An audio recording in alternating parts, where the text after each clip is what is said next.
Ka Jylla Meglaya kala Rakhe ke Lyngkhuh Jingïoh Jylla Bapura ke Basan Phulai ne ke singa ke district library ke bedon Hamintong Jawai.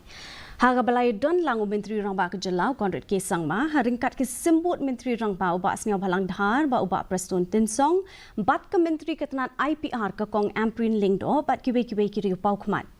Menteri rang ba ke Jylla ula pen pau ke jing yai lenti jo ke Jylla ke belawan rak ke jing kela. Ula penpau ke jing sungu iki sarkar bermenshwa ki nong yalam balang bat ki patba nak bentai ki jing nok sinyang ki jongki.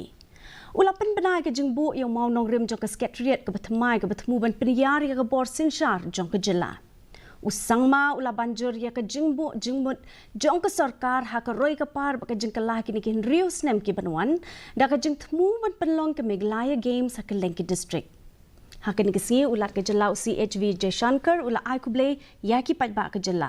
Nalor kata ke President u Vice President padu menteri rang padu keri India ru kilapan sko ke jingkit bok kit riang shiki patba ke Jylla.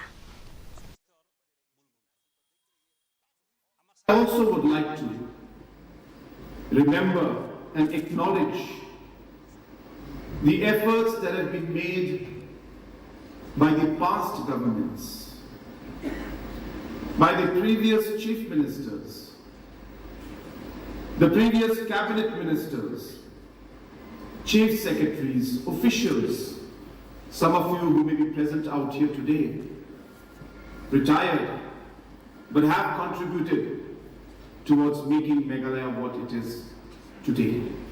As we celebrate 53rd Meghalaya Statehood Day, I extend my heartiest greetings to each one of you.